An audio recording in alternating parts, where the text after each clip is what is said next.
the 2 and the 4, you'll end up on the 11 and the 6 because you heard through the periphery of your ear somebody who knew something telling you to bet other than your first intention. It happens all the time.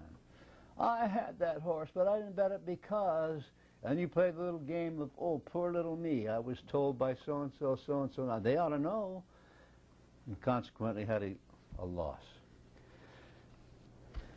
On this page, you'll see how medicine, psychiatry, and most of society view us. There are several journals I take, because I'm a member of this stupid National Council on Problem Gambling, Journal of Gambling Studies. They deal with such subjects as psychopathology in pathological gamblers seeking treatment, gender gambling and problem gambling, and all this stuff that's underneath there. All this comes out of what we call Diagnostic and Statistical Manual of the American Psychiatric Association. And you see DSM-4 here. It just followed DSM-3. And the definition for what society thinks we are, what psychiatry thinks we are, what medicine thinks we are, is pathological gambler. Now, why? We have a disorder of impulse control, my friends. We're in the medical books. Pathologic gambling. Now, impulse disorder. Look at number 1. Number 1. We're number 1 in the impulse disorder. Pathologic gambling. Characterized by chronic preoccupation with urges to gamble. Cross off gamble and put in handicapping the horses.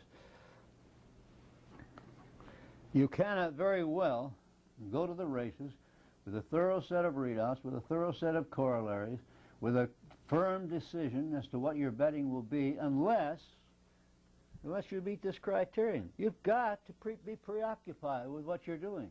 You can't just pick it out of the air or just do it casually. It's a preoccupation, for at least for the while you're doing it, and therefore we're called pathologic.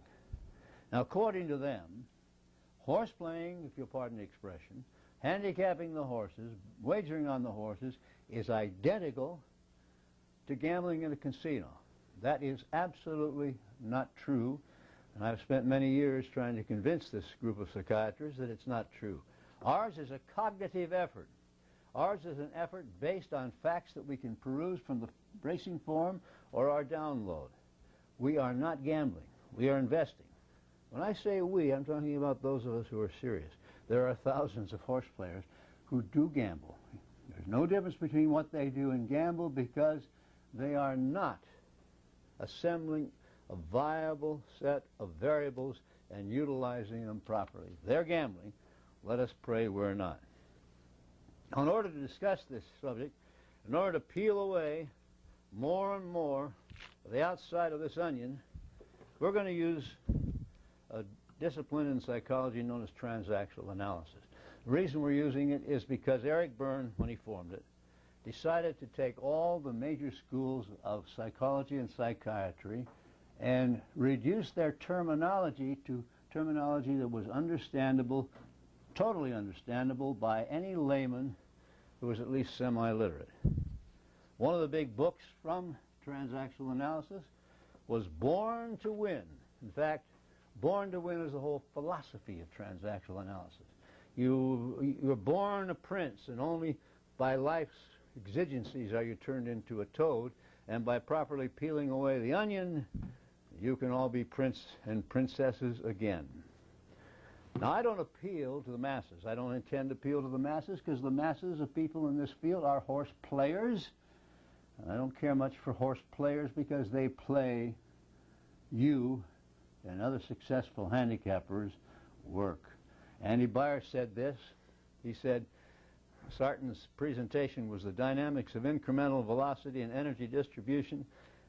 And truthfully, he said, nobody ever accused Doc Sartin of trying to pander to a mass audience, and that is true. Never have pandered to a mass audience. Don Broheimer said I could have been rich, really rich, had I been willing to pander to a mass audience. In other words, lie to the masses, give them some hocus-pocus, easy-to-use procedure, take their money, and go to Brazil. I prefer the philosophy of Albert Einstein. He said, great spirits have always encountered violent opposition. They've always encountered violent opposition from mediocre minds, like horse player minds. The fact of the matter is that when innovative thinkers introduce revolutionary and anti-establishment ideas, those people, well, they kind of think we're crazy. But what happens is when we introduce a new paradigm in our field, history ultimately proves us right. And we have about 1,000 winning handicappers in this organization. When I was originally called crazy, off my nut, history has proved us right because they are now winning both races and money. This is a fact that I hope you will recognize, because if you don't, you're going to be relegated to a minority, to the majority, I should say. You will not join the minority. You'll be relegated to the 98% majority, because only by going against the tide of mainstream horse player rules and prejudices can we make a profit. Barely 2% win consistently. 98% do not. So I ask you to dare to be different and win. Now, we're going to use the language of transactional analysis, which is based on parent, adult, and child entities within ourselves. He took the language of Freud, which used id, ego, and superego, and he reduced it to something that was recognizable to all of us. We've all been a child.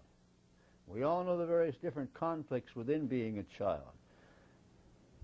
We've all been an adult, hopefully.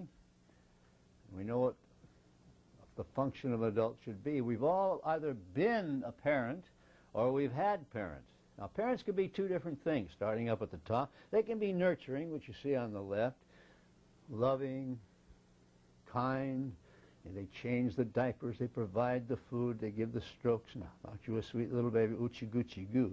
But parents can also be disciplining, and sometimes in their disciplining they can be cruel and create cruel reactions from their children even when they don't intend to. They limit and they prohibit and they try to teach what is right and wrong, but usually they're teaching what is right and wrong. Usually they're imposing limitations and prohibitions which are based on the limitations and prohibitions inflicted upon them by their parents, our grandparents. Now, the adult is supposed to be unemotional, a pure computing, receiving of absolute information without distortion and giving of information. Well, the adult can become contaminated too because of many things which we'll discuss later. But technically, we compute in a business-like, objective manner. We intake information, we think, reflect on it, then we output that information without any distortion. Don't we wish? The child is where we all live. When we think, when we dream, when we offer ourselves, or when we say anything, we do it in child, even though we might do it in a very adult, a very parental way, we still are in child. Now, it's wonderful. Part of that child, John Bradshaw makes a whole career out of talking about that child within. He's talking about the natural, imaginative, spontaneous, happy child, or the little professor within all of us. The little professor's smarter than the parent or the adult. The little professor knows things. You know about that. You knew a lot of things. A lot of those things got the onion folded over them. Little things we innately knew as a child. What did we do? We adapted to parental or in loco parentis injunctions, and we became adapted. When we adapt, we do that to get along. We adapt. Okay, I'll go along with it. How many people do you know? Well, I'll go along. I don't want to upset the apple cart. I don't want to argue. I'll just go along. Well, adaptation produces what all horse players seem to have, anxiety. God knows they've got a lot of anxiety, and especially prejudice. Prejudice. I know this, I know that, you can't tell me anything, I know. That's prejudice. And we act out these injunctions that we derive from adapting. And we act out these injunctions that we derive from adapting. Now, loser behavior emanates from the adapted child. From the child who just wants to get along, from the child who conforms to rules, from the child who has given up that little professor who thinks for itself. Read about loser behavior here. Now, rules are one of the most disastrous things in attempting to be a successful handicapper. An adaptation of rules. You ever buy a system or a method other than ours that didn't have a set of rules? Rule 1, Rule 2, Rule 3. They have rules. You cannot win by adapting of rules. Now, here's a little transaction that you may have heard about. A loser thinks there are rules for winning and losing. A winner, on the other hand, knows that every rule in the book can be broken, must be in order to win, except one rule. And the one rule is, be who you are. Become all you were meant to be. That's the only winning game in the world. And until you adopt that loser attitude of being all you can be, you're just going to go on floundering, losing, or at best, not winning.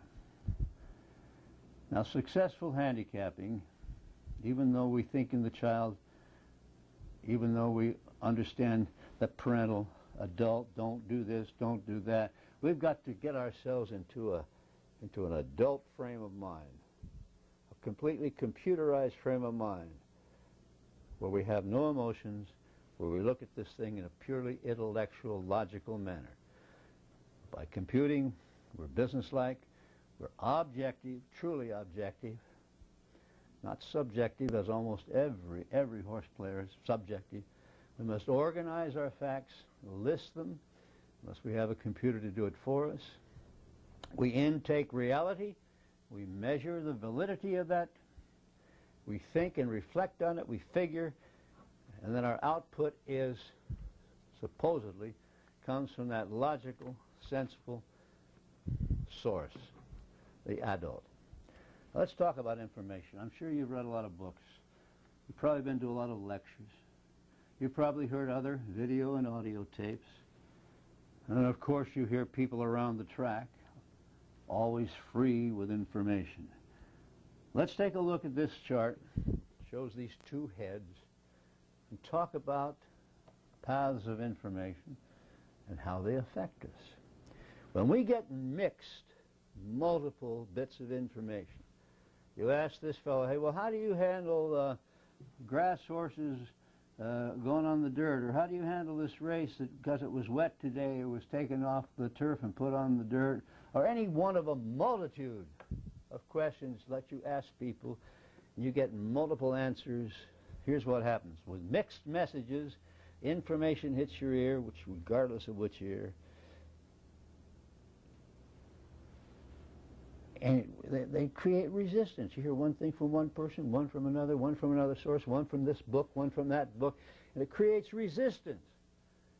Maybe you aren't aware that you're resisting, but you're saying, yeah, but he said, but you said, but I said, but they said, and you have no definitive answer. And most people, when that hits their inner brain, when that hits the cognitive level of their brain, it's distorted. Completely distorted. See it? Wiggly line down the middle? Distortion. Well, theoretically, we're supposed to be able to sort out that distortion and come to a correct answer, but if most horse players did that, then 98% of them would not be losers. So apparently that doesn't seem to work, especially with a horse player mind. A horse player mind which incidentally has already been corrupted by society saying that gambling is evil and all gamblers lose. That doesn't mean, oh, going to Vegas is fine, we're going over there to play, or going to the races, fine, we're going over there to play. But you tell someone that you're actually doing it for the purposes of augmenting or making a living, and then you're in trouble. Then you're socially output. Now, the